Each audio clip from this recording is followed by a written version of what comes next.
Boa noite, igreja. Amém. Olha eu aqui de novo. Como foi falado no domingo passado, né? O pastor Hélio, ele está num período de recesso, né? Tirou 2 semanas aí de folga. E nessas 2 semanas a gente ficou responsável pela ministração da palavra. E no domingo que vem ele estará de volta. E para mim é sempre um grande privilégio estar aqui na frente trazendo a palavra, uma responsabilidade muito grande, mas ao mesmo tempo um privilégio. Você crê que Deus vai falar com você nesta noite? Amém?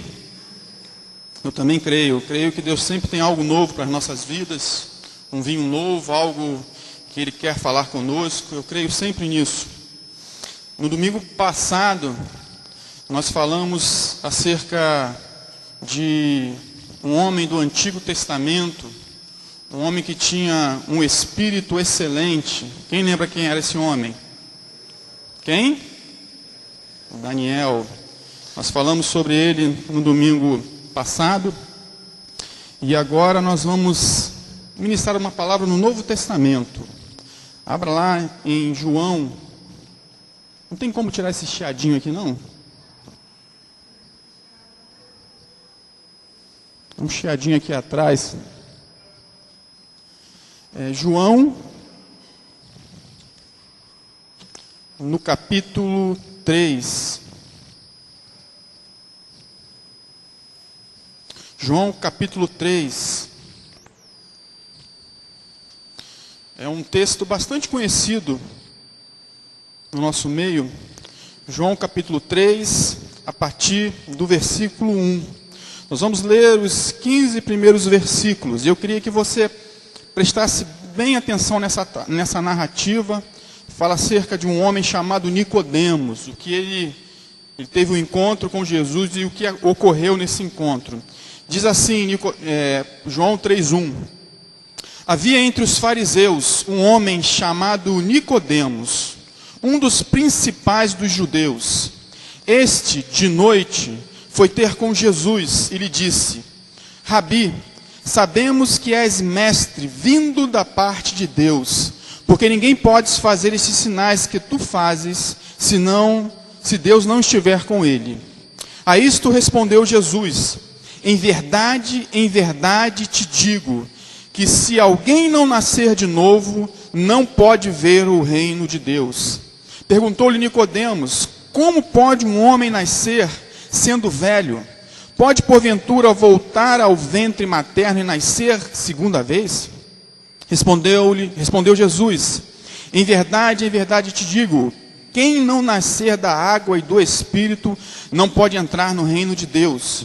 O que é nascido da carne é carne, e o que é nascido do Espírito é Espírito.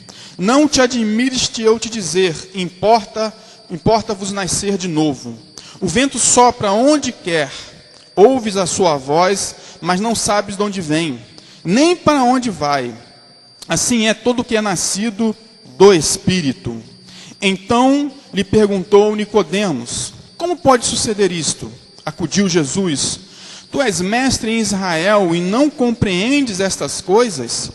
Em verdade te digo que nós dizemos o que sabemos e testificamos o que temos visto. Contudo, não aceitais o nosso testemunho. Se, tratando de coisas terrenas, não me credes, como crereis se vos falar das celestiais?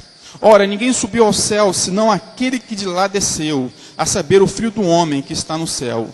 E do modo por que Moisés levantou a serpente no deserto, assim importa que o Filho do homem seja levantado, para que todo o que nele crê tenha a vida eterna. Até aqui, amém? Amados, Jesus ele sempre teve uma relação conflitante com essa classe chamada fariseu.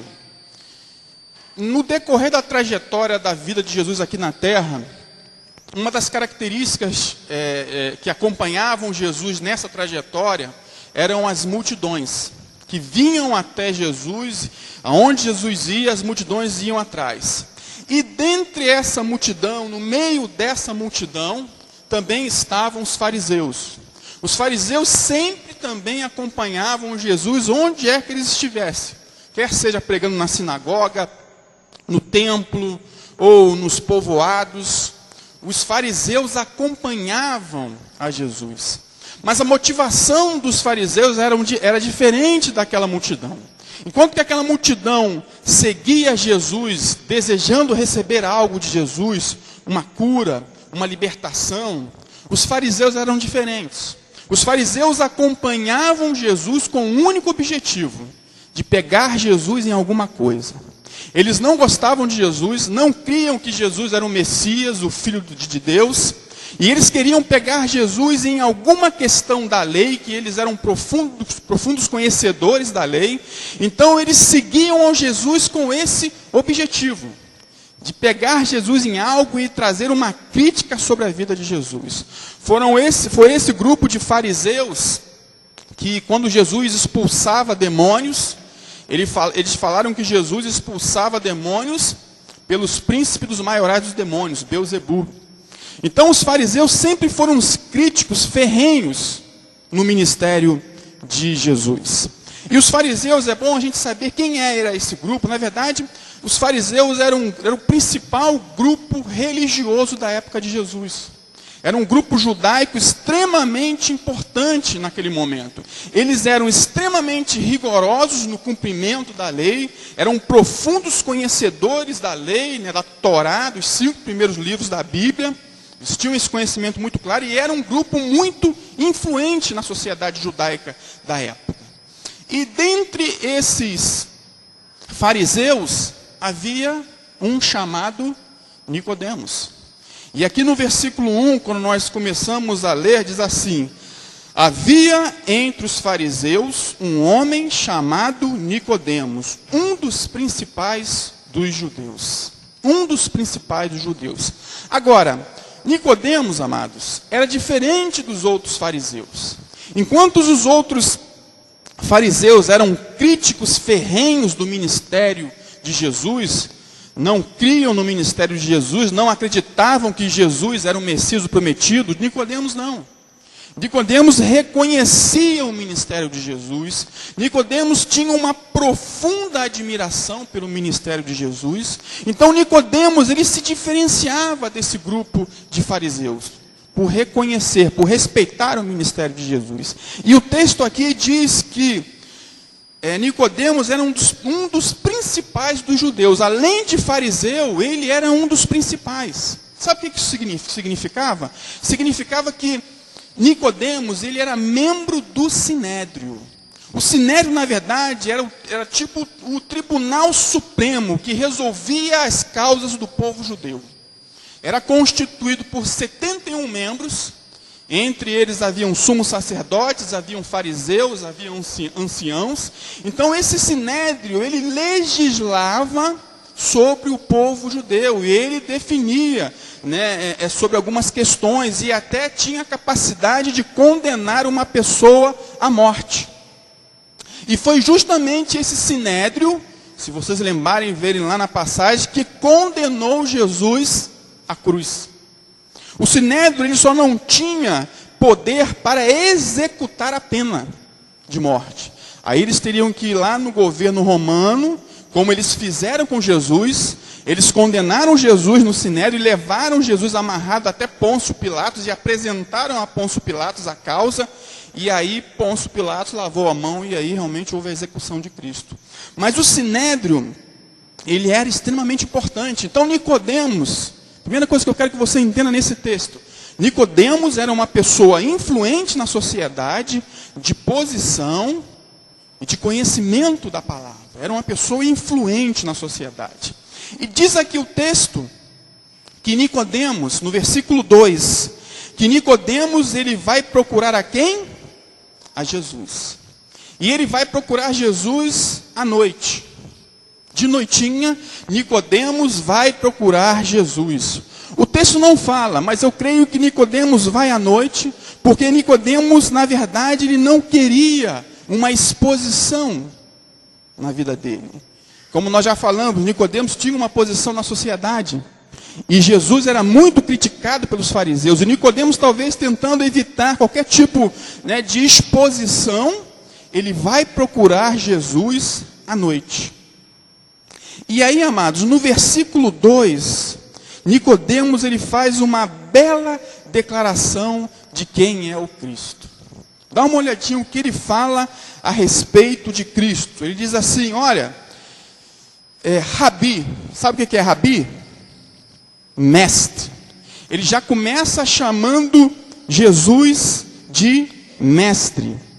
E aí ele fala, olha, sabemos que és mestre vindo da parte de Deus, porque ninguém pode fazer estes sinais que tu fazes, se Deus não estiver com ele. Nicodemos falou uma verdade, sim ou não? Falou uma verdade? Com certeza. Nicodemos, nessa situação aqui, amados, ele fala uma verdade pura, real, verdadeira no mundo espiritual. Ele fala, olha, não tem como, se as coisas que você faz, Deus tem que estar contigo. Os milagres que você faz, Deus tem que estar contigo. Ninguém pode fazer aquilo que você faz se realmente o Senhor não estiver no teu lado, não estiver contigo. Então, na verdade, Nicodemos, ele reconhece que algo de Deus havia no ministério de Jesus.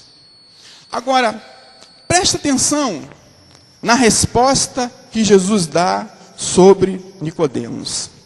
A isto respondeu Jesus: em verdade te digo, que se alguém não nascer de novo, não pode ver o reino de Deus.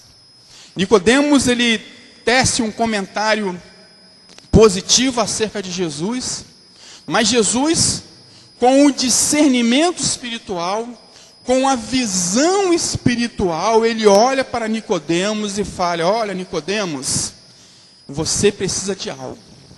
Apesar de você ser fariseu, apesar de você ser mestre na lei, de você ser profundo conhecedor da lei, apesar de você ser membro do Sinédrio, falta-lhe uma coisa extremamente importante. Falta o quê? Vos nascer de novo.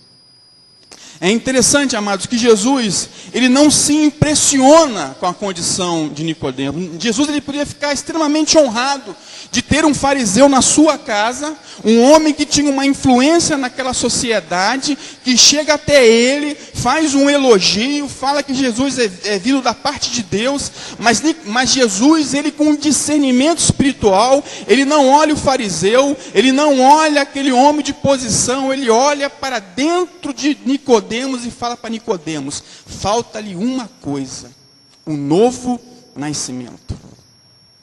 Independente se você tem uma posição, independente se você é influente, você precisa nascer de novo. E eu creio, o texto não diz que Nicodemos ele deve ter se surpreendido com essa resposta. Tanto é que no versículo 4, olha o que Nicodemos fala, olha a pergunta que Nicodemos faz.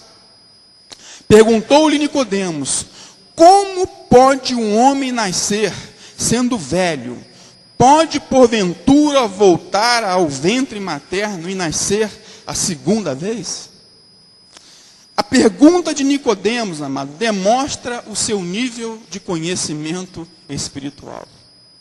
Nicodemos conhecia a lei, Nicodemos era uma pessoa influente, mas ele não conhecia, não discernia as coisas do Espírito. E se você for ver toda a narrativa, o discernimento que Jesus teve acerca de Nicodemos se confirma. Jesus fala, olha, respondeu Jesus, em verdade te digo, quem não nascer da água e do Espírito não pode entrar no reino dos céus.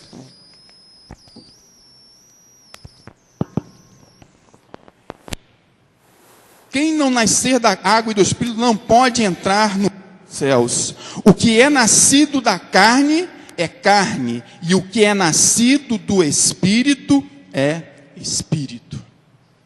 Amados, uma coisa muito interessante, como pode um homem que tinha uma posição, que tinha uma influência, que conhecia a lei, que conhecia a Torá, uma pessoa que fazia parte, né, de uma estrutura religiosa que era o top lá em cima, não tinha ainda experimentado o novo nascimento.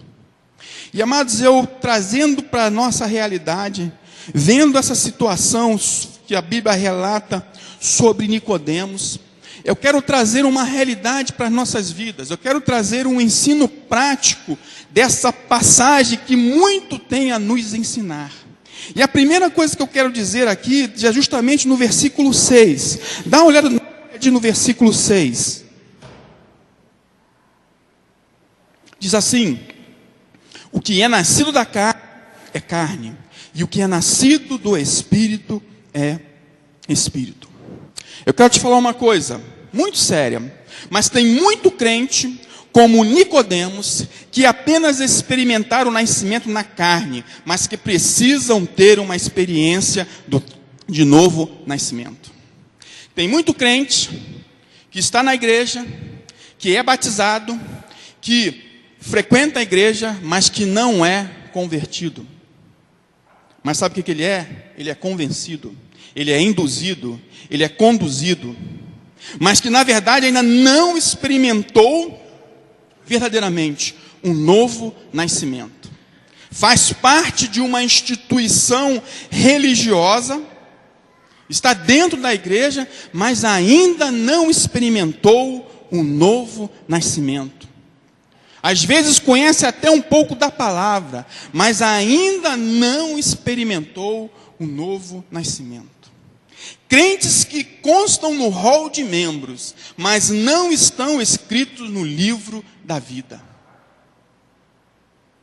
E isso é uma realidade, amados, que nós enfrentamos no nosso meio. Isso pode parecer estranho, improvável, um crente que precisa se converter, é algo estranho, mas como assim? Como um crente precisa novamente se converter? Mas deixa eu te falar uma coisa que eu ouvi há 2 semanas atrás e que confirma essa realidade. Crentes que verdadeiramente, né, não experimentaram uma experiência de conversão. Há 2 semanas atrás, nós tivemos que, lá em Anápolis, o CTM, né, o seminário foi lá em Anápolis, e em uma das ministrações que teve lá, numa das aulas, passou um vídeo de um pastor de uma determinada denominação, um homem muito embasado na palavra, com muito conhecimento, e esse homem de Deus, um pastor, ele colocou a seguinte situação, ele disse que a igreja dos últimos tempos, ela está vivendo uma crise de autoridade, uma crise na liderança, uma dificuldade terrível que as igrejas hoje, todas as denominações enfrentam, crise na liderança. E aí ele começa a enumerar vários fatores que levam a essa situação. E sabe qual é o primeiro fator que ele relata? Ele diz o seguinte: o primeiro fator que leva a uma crise na liderança são pastores não convertidos à frente de ministérios. Vou repetir: pastores não convertidos à frente de ministérios. Pastores que condenam o pecado em público, mas que os pratica em secreto. Isso é algo que foi colocado estatisticamente dentro da realidade, dentro da situação da igreja. E eu fiquei pensando, quando eu ouvi isso, ele falando, eu pensei, mas como é que pode? Como pode uma pessoa que pertence a uma igreja, que é batizada, que recebe uma carta de recomendação para ir para um seminário, e frequenta 4 anos de seminário, e sai do seminário com uma bagagem de conhecimento, e vai estar à frente de uma igreja, e lá na frente cai em pecados terríveis, e aí você vê que a pessoa não teve uma experiência de conversão, de regeneração. Como pode isso acontecer? Mas, amados, são pessoas como Nicodemos, que tinham conhecimento da palavra, que têm um entendimento da palavra, que conhece a palavra, mas não conhece o Deus da palavra. tem muito entendimento, é muito intelectual, mas não conhece o Deus da palavra. São legalistas, até mesmo no cumprimento da lei. Lá em 2 Coríntios, capítulo 3, versículo 6, Paulo falando para a igreja de Coríntios, e ele se depara com uma situação de que a igreja de Coríntios estava pedindo para ele cartas de recomendação, estava realmente duvidando do ministério dele, e trazendo várias situações, e ele fala assim, olha, cuidado, porque a letra faz o quê? Mata, mas o Espírito vivifica. A letra pura e simples, o conhecimento puro e simples, mata, mas o Espírito vivifica, amém? É o Espírito que vivifica, amados. Permita-me dizer uma outra coisa, e não vá se escandalizar, mas seminário não forma pastores. Vou repetir, seminário não forma pastores. Sabe por quê? Porque a formação do pastor, ele se inicia com o chamado de Deus para a vida dele. O chamado pastoral se inicia no mundo espiritual. É quando Deus nos chama para isso, e aí você sente esse chamado no seu interior, e aí você realmente parte para realmente cumprir o propósito de Deus para a sua vida. Mas o grande problema hoje é que nós vemos pessoas indo para seminários, e que não são chamadas, e que não tiveram essa experiência. E aí, ao invés do seminário formar pastores, sabe o que ele vai formar? Ele forma teólogos. Homens com profundo conhecimento da palavra, mas vazios do conhecimento de Deus. Vazios de relacionamento com Deus. E isso é algo terrível, amados. Nós precisamos ter um relacionamento profundo com Deus.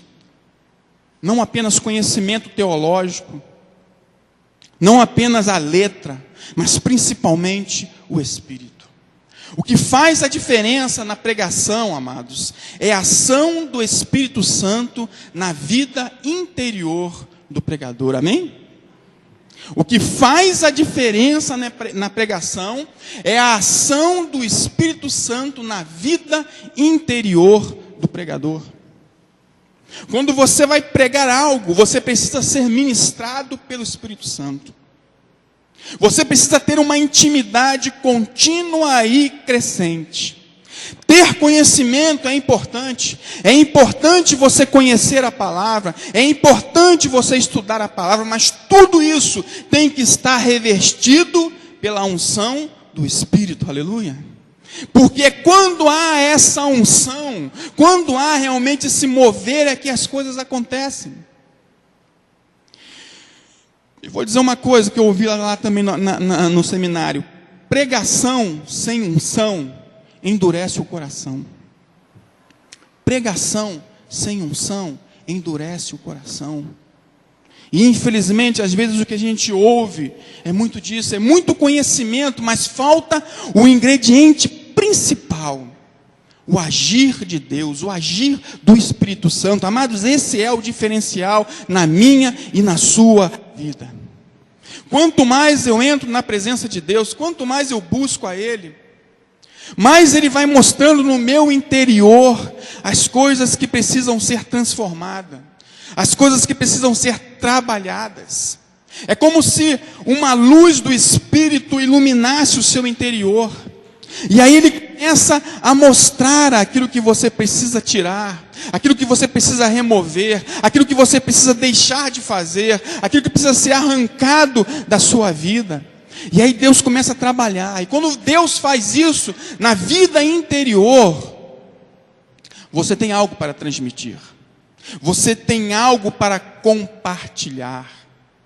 Porque no seu interior, o que diz a palavra? Fluirão rios de águas vivas, amém? É isso que acontece quando Deus entra na nossa vida, quando o Espírito Santo entra na nossa vida. É um rio inesgotável, contínuo, que vai realmente se renovando na nossa vida. Mas tudo começa com um novo nascimento.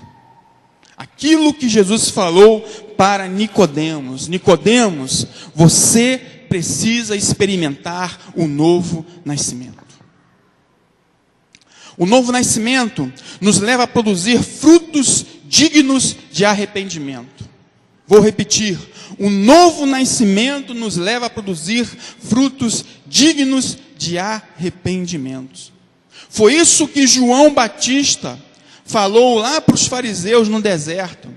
Os fariseus, eles foram lá onde João Batista estava pregando para criticar, para pegar João Batista em alguma coisa. João Batista olhou para aquele grupo e falou: olha, raça de víboras, quem vos ensinou a fugir da ira vindoura? Produzi, pois, frutos dignos de arrependimento. Eu e você precisamos produzir esses frutos na nossa vida, amém? Eu e você precisamos ter esses frutos na nossa vida, frutos dignos de arrependimento. Quando eu expresso isso na minha vida, frutos dignos de arrependimento, eu passo a ter uma maior sensibilidade ao pecado. E aquilo que é sensível nos incomoda. E essa sensibilidade começa a direcionar a minha vida. O pecado começa a me incomodar. E aí eu começo a arrancar o pecado da minha vida. E aí sabe o que gera? Isso conduz uma vida de santidade. Uma vida de santidade. Uma vida de entrega. Uma vida de consagração. Nós somos santos, amém? Quantos são santos aqui?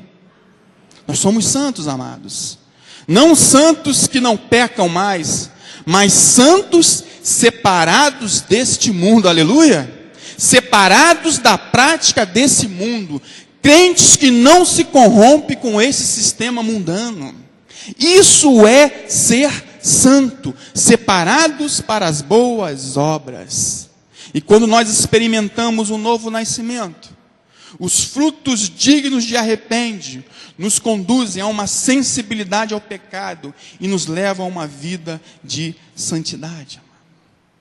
Esse é o propósito de Deus para a minha vida e para a sua vida. Frutos de santidade, de entrega, de consagração. Tem um texto que eu gosto muito, que fala justamente sobre isso.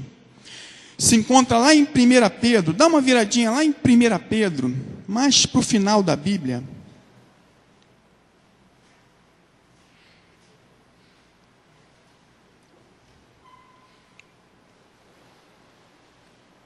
Vai falar justamente sobre a questão da santidade. 1 Pedro, no capítulo 1.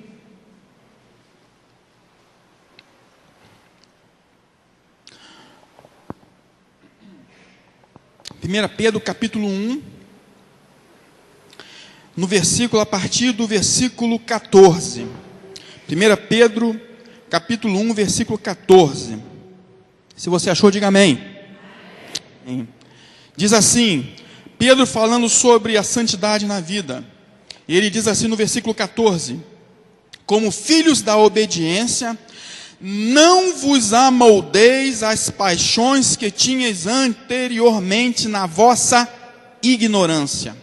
Pelo contrário, segundo é santo aquele que vos chamou, tornai-vos santos também vós mesmos, em todo o vosso procedimento. Porque escrito está, sede santos, porque eu sou santo. Sede santos, porque eu sou santo. Nós servimos a um Deus que é santo. Deus, ele tem três características no seu caráter que são imutáveis, amados. E que são extremamente importantes, que nós precisamos expressar na nossa vida. O primeiro é amor. Deus é amor, não é? Amém? Deus também é o que? Justiça. Amém? Ele é justiça. E Deus, ele também é santidade. Deus, ele é santo. Você serve a esse Deus? Amém? Você serve? Amém? Então você precisa expressar isso na sua vida. Sede santos, porque eu sou santo. Santidade é muito mais do que qualquer outra coisa. É um estilo de vida, é uma conduta que te leva a altos caminhos, que te leva a um relacionamento com Deus. Sem santidade, meu amado, é impossível você ter um relacionamento profundo com Deus. Santidade quer dizer separação no relacionamento profundo, real e verdadeiro com o nosso Deus. E o grande problema que, infelizmente, nós, crentes no Senhor Jesus, nós negligenciamos demais a nossa santidade, meu amado. Nós negligenciamos demais a nossa santidade. E às vezes acontece que no nosso dia a dia, e quando eu falo em santidade, às vezes a gente pensa em coisas grandes, em erros grandes, não. São as pequenas coisas no dia a dia que começam a minar a nossa santidade. São nos pequenos detalhes, no dia a dia. Você abre uma prerrogativa aqui, começa a praticar algo aqui, e esse algo te leva para uma outra situação, e esse leva para outra. E aí sabe o que acontece na vida do crente, que é a maior desgraça na vida do crente, eu sempre falo isso, chama-se insensibilidade ao pecado. Você peca e aquilo não mais te incomoda. Você erra e aquilo não mais te causa nenhum constrangimento. Você erra e o Espírito Santo não fala mais contigo. E lá em Tessalonicenses fala, não apagueis o Espírito Santo. Não é isso que fala a palavra? Não apagueis, não extinguis o Espírito Santo. Sabe por quê, amados? Porque o Espírito Santo, ele é cavaleiro. Ele vai agir na sua vida à medida que você dá a abertura. Mas se você começa a pecar, você começa a errar, você começa a tornar-se insensível e ter práticas totalmente contrárias à palavra, o Espírito Santo vai se apagando da sua vida. É como uma luz que vai apagando, que vai apagando, que vai apagando, e o seu interior se torna trevas, se torna um interior endurecido, e que abraça o pecado e que não tem nenhum tipo de constrangimento de levar uma vida dupla, meu amado. Nós somos separados deste mundo, nós não podemos ter a mesma prática deste mundo, amém? Não podemos negligenciar, e é por isso que muitas das vezes nós vemos crentes, amados, e eu já falei isso e eu vou repetir isso, porque eu acho que Deus tem que trabalhar isso na nossa vida. É por isso que nós vemos crentes envolvidos com tantas situações ilícitas, tantas coisas erradas, crentes envolvidos em corrupção, amado. Quanto escândalo que nós vemos aí, não só na política, mas às vezes na sociedade, no nosso dia a dia. Crentes que se vendem, crentes que por dinheiro faz qualquer tipo de coisa, crentes que dão propina para realmente adiantar alguma coisa, crentes que recebem propinas também, amados, crentes que caem e se afundam nesse sistema maligno da corrupção. Quantos crentes estão envolvidos nisso, amados? Quantas pessoas caem nesse laço do dinheiro, da cobiça, de aproveitar uma oportunidade única, mesmo sabendo que é errado, que é corrupção? Por quê? Porque um dia começaram a negligenciar a sua santidade, o seu relacionamento com Deus.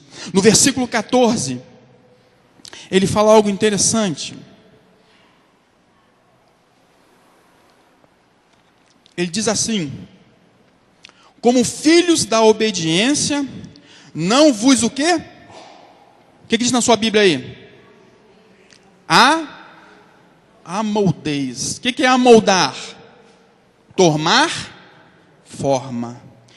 Pedro está falando, não vos amoldeis às paixões que tinha anteriormente na vossa ignorância. Não tomar forma aos desejos da carne. Aquilo que a carne deseja. E quanto crente, amado, tem cedido aos desejos da carne? Quantos crentes têm caído nessa situação e têm sido vencidos pelos desejos da carne, pelos anseios da carne? E aqui eu quero abrir um parênteses também e falar acerca de coisas que são simples e que são bases fundamentais no Evangelho, na palavra, mas que hoje parece que é questionável. Eu quero dizer para os jovens, relacionamento sexual é só depois do casamento, amém? Amém? Relação sexual é só depois do casamento, amados. E quantos crentes têm caído nisso? Quantos crentes têm tido envolvimento sexual antes do casamento? Eu quero dizer isso para você, amado. Isso é pecado de fornicação. Sexo antes do casamento é pecado de fornicação. E quantos crentes têm negligenciado isso? E têm se moldado ao mundo? Não, mas espera aí, os tempos são outros. Não, hoje que isso? Amados, a palavra é imutável, amém? São princípios inegociáveis. E nós não podemos nos moldar a este mundo, ainda que para esse mundo seja a prática mais corriqueira, normal, mas para o crente não. Porque sede santos, como eu sou santo. Quem é santo, segue aquilo que a palavra estabelece, por amor ao Senhor. Por isso é que nós temos que colocar essa prática na nossa vida. Crentes que cedem aos desejos da carne, amado. Quantas pessoas que hoje estão na igreja, jovens, adultos, que cedem o desejo da bebida. Sabe, amado, isso é muito sério. Crentes que bebem. Você conhece algum crente que bebe? Não precisa responder. Crentes que se envolvem com isso. Crentes que levam para dentro de casa bebida alcoólica. Não, eu só bebo aqui em casa. Não, é só entre a família. E passa um péssimo exemplo para os filhos. Cuidado, meu amado. E aí tem muito crente que tem aquela bela e linda desculpa. Não, mas Jesus bebeu vinho. Jesus bebeu vinho. E vinho, né, era álcool. Então, em função disso, eu vou beber. Eu quero dizer uma coisa para você. O vinho que Jesus bebeu era um vinho fermentado, mas não destilado. Era um vinho que tinha um baixo teor alcoólico e ainda era misturado com água. E a própria palavra em Efésios, Paulo fala assim, olha, não vos embriagueis com vinhos, mas enchei-vos do Espírito Santo. É isso que Paulo fala para a igreja. Não vos embriagueis com vinho, mas enchei-vos do Espírito Santo. E tem gente que se enche de vinho, tem gente que se enche de bebida alcoólica. Amados, eu não vejo nenhum benefício acerca do álcool. Permita-me dizer isso, amados. Desculpa se isso não te agrada, mas eu não vejo nenhum benefício no álcool. O álcool é uma droga legalizada que leva o homem à desgraça, à maldição, à ruína. Eu falo isso porque na minha casa eu tive um exemplo muito claro. Meu pai teve seríssimos problemas com álcool, era alcoólatra. Eu vi meu pai caindo de cara no chão, arrebentando a cara no chão. Eu vi meu pai agredindo a minha mãe em função disso. Graças a Deus, no final da vida dele, na doença, ele se converteu. Mas eu vi a desgraça que o álcool traz. E eu não quero isso para a minha vida. E tem muito crente brincando com isso. Achando que pode beber socialmente. Que hoje nós vivemos outro momento, outra realidade. Eu quero dizer para você, não. A palavra é imutável. Sede santos, porque eu sou santo. Não vos amoldeis às paixões deste mundo. E a lista é muito grande, irmão. Nós podemos ficar aqui falando de várias práticas que são práticas nocivas, que não nos traz nenhum benefício. Tem muito crente, amado, que perde tempo vendo algumas coisas que não edificam. Nós precisamos estar atento àquilo que nós vemos, àquilo que nós deixamos entrar na nossa casa, meu amado. Às vezes vemos filmes violentos, filmes que trazem algo que não é bom, pornografia, amados. Quantas pessoas envolvidas com pornografia, sabe, coisas que não edificam, coisas que ferem a santidade do Senhor. E o que falar das novelas? E o que falar das novelas, meu querido? Eu quero falar uma coisa para você. Só um detalhe. Eu não vou nem perguntar aqui quem assiste novela, não vem o caso. Mas eu só quero te dar um dado com relação às novelas da Globo. Só quero te dar um dadozinho. Isso é fato. 99% dos autores de novelas da Globo são, sabe o quê? Homossexuais. A maioria. E a maioria é envolvida com espiritismo, com candomblé, com macumba. Muitos com magia negra. E eles fazem a cabeça lá no centro para ter o quê? Para ter fortuna, para ter riqueza.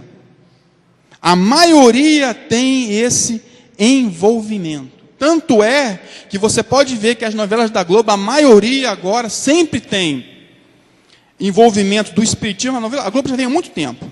Essa novela das 6 é puro espiritismo. É pura doutrina espírita. E tem crente que senta e fica vendo esse tipo de programa. Amados, eu não consigo entender isso. Desculpa se eu estou ferindo alguém, mas eu não consigo entender como um crente que quer experimentar santidade no Senhor, que quer realmente ter uma vida de intimidade, sentar e ficar à frente disso. Sede santos, porque eu sou santo. Essa novela que tem passado, Avenida Brasil. O autor dessa novela chama João Emanuel. E eu fui pesquisar, eu olhei para ele e falei, vou pesquisar quem é esse.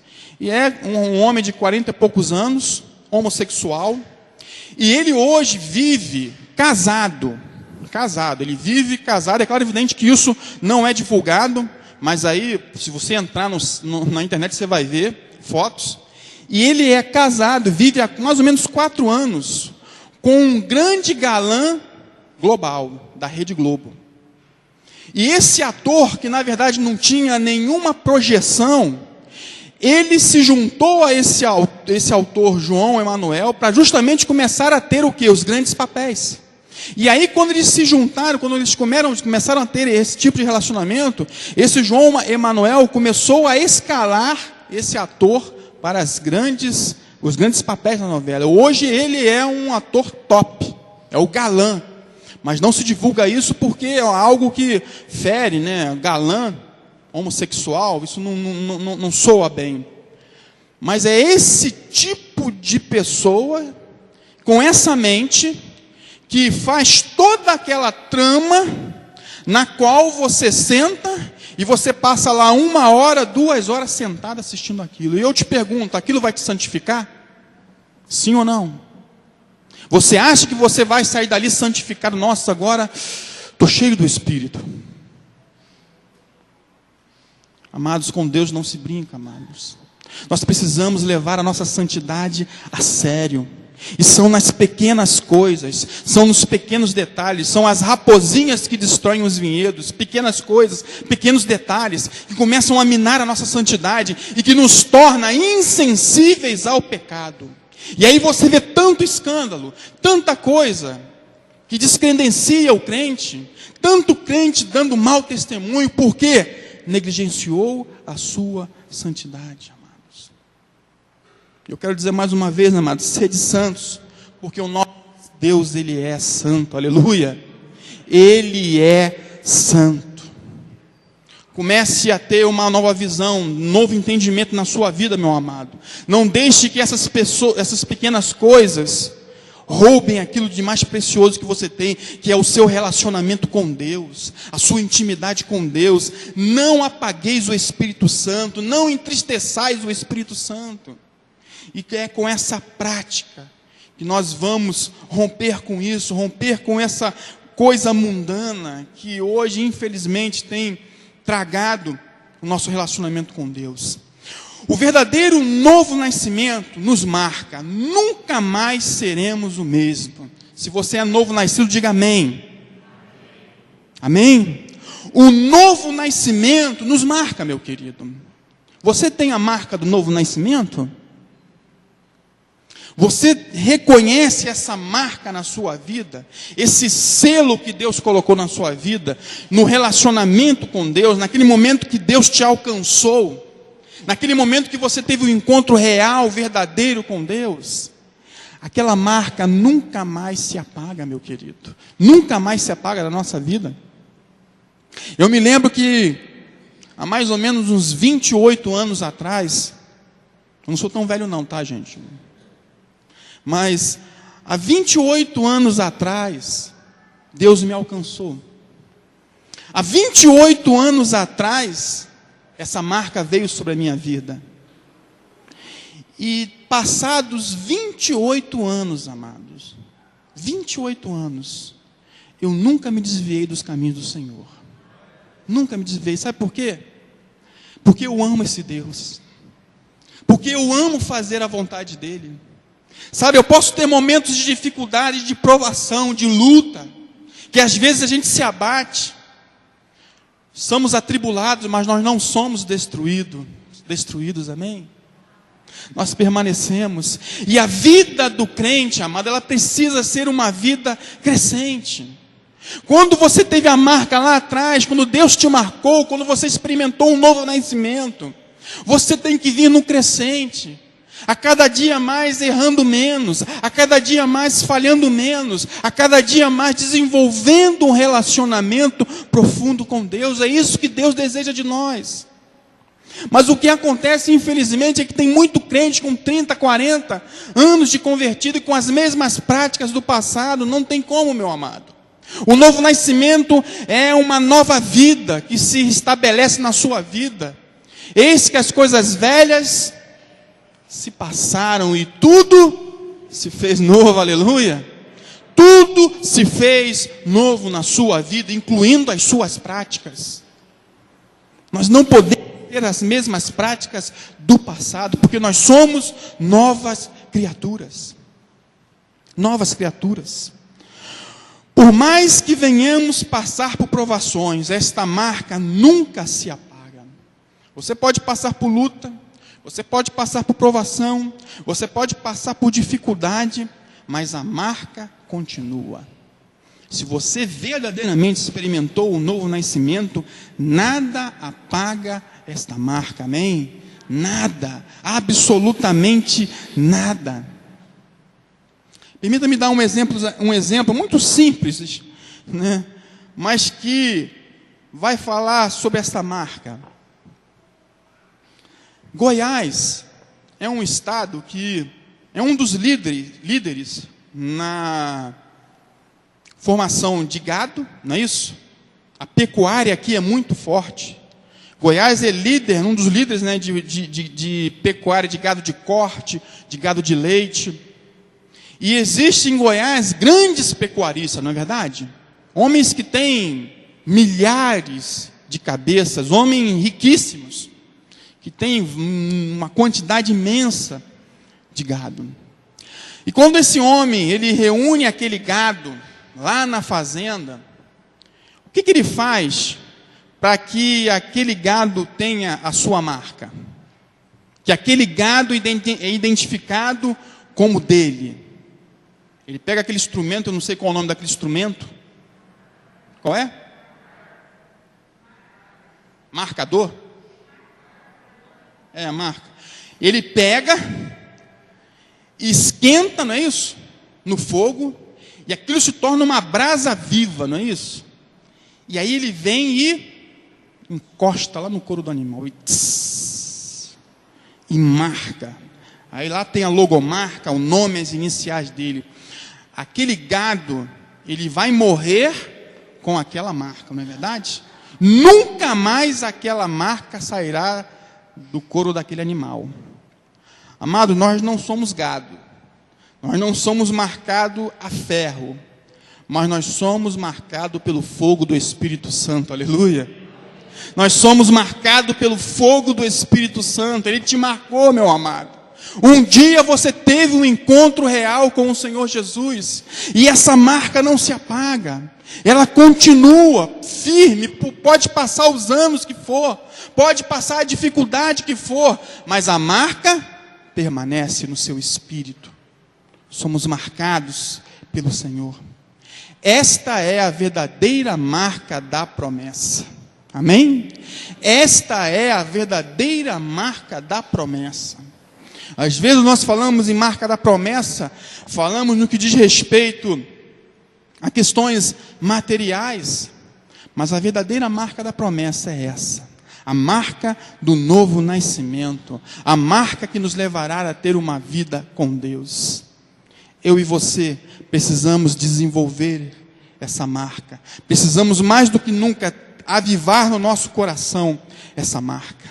E eu queria concluir nesta noite falando algo. Um dia, lá na glória, lá na eternidade, vai ser celebrado um grande casamento. Você sabia disso? Que lá na glória, lá na eternidade, será celebrado um grande casamento. E será, amados, um casamento mais emocionante de todos os tempos. Nenhum casamento realizado nesse mundo natural se compara àquele casamento que será celebrado na eternidade. E todo casamento tem as duas figuras principais. Quais são as duas figuras principais de um casamento? O noivo e a noiva. E quem vai ser o noivo e a noiva nesse casamento lá na eternidade? Vamos abrir lá em Apocalipse. Nós estamos terminando.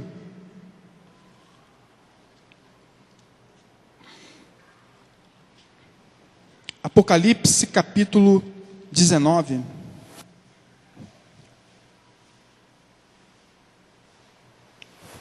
Apocalipse capítulo 19, a partir do versículo 6. Vai falar sobre o júbilo no céu. Diz assim, a partir do versículo 6. Então ouvi uma como voz de numerosa multidão, como de muitas águas, e como de fortes trovões, dizendo, aleluia, pois reina o Senhor nosso Deus, o Todo-Poderoso. Alegremo-nos, exultemos e demo-lhes a glória, porque são chegadas as bodas do Cordeiro, cuja esposa a si mesmo já se ataviou, pois lhe foi dado vestir-se de linho finíssimo, resplandecente e puro, porque o linho finíssimo são os atos de justiça dos santos. Amém? Lá na eternidade, amados, será celebrada as bodas do Cordeiro. É o casamento do noivo que é Cristo. Cristo é o noivo. E quem é a noiva? A igreja. Quem é a igreja? Sou eu e você. Agora, a noiva se veste de qualquer maneira? Sim ou não?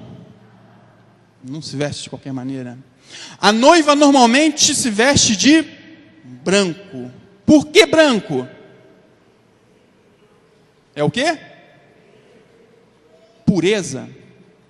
Não é isso? O branco significa pureza. E amados, o Senhor Jesus irá buscar uma noiva pura, santa, imaculada.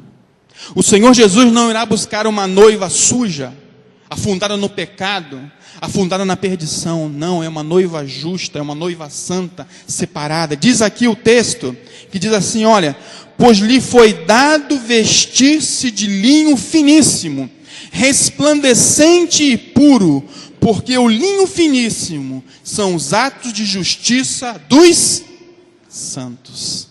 Eu e você somos santos separados. E são os atos de justiça nosso. Santidade, consagração, é que torna essa noiva vestida de linho finíssimo. Aleluia. É a sua prática, é a sua atitude. Porque nós somos a noiva. Mas entenda isso, meu querido. O Senhor Jesus irá levar uma noiva separada, uma noiva santa. Uma noiva que se separa do pecado. Uma noiva que não se compromete com o esquema deste mundo. Vestida de linho finíssimo. E o passaporte para nós participarmos desta festa é a marca do novo nascimento. Você tem a marca do novo nascimento? Amém? Você estará lá, meu querido. mas nós precisamos cuidar da nossa vida em santidade. Ter uma vida diante do Senhor. E mais na frente diz assim: de fora ficarão os impuros de coração. Diz lá em Apocalipse 22, dá uma viradinha na página. Apocalipse 22, a partir do versículo 14, diz assim: bem-aventurado aqueles que lavam as suas vestiduras no sangue do Cordeiro, para que lhes assista o direito à árvore da vida, e entrem na cidade pelas portas. Fora ficam os cães, os feiticeiros, os impuros, os assassinos, os idólatras e todo aquele que ama e pratica a mentira. De fora ficarão os impuros, amados. E eu e você precisamos ter uma vida pura perante ao Senhor, amém? Precisamos desenvolver esse relacionamento profundo com o Senhor, amado. Sabe, nessa noite eu queria que você saísse com essa convicção no coração, que você irá participar desta grandiosa festa de casamento, amém? Você é a noiva, meu querido, a noiva a qual o Senhor Jesus irá buscar. Tem muito crente que às vezes você pergunta para ele e fala assim: olha, você vai para o céu? Se hoje você morrer, você vai para o céu? E tem muito crente que às vezes pensa: olha, eu não sei, Deus é que sabe. Meu querido, quero dizer uma coisa para você: o que é de novo nascido, ele tem convicção da sua salvação, amém? Você tem convicção da sua salvação, amém? Porque você foi marcado, você tem a marca do novo nascimento, você tem a convicção clara, você sabe que você não é merecedor, mas que pela graça e pela misericórdia que nos alcança, nós desenvolvemos uma vida em Deus, com o Senhor.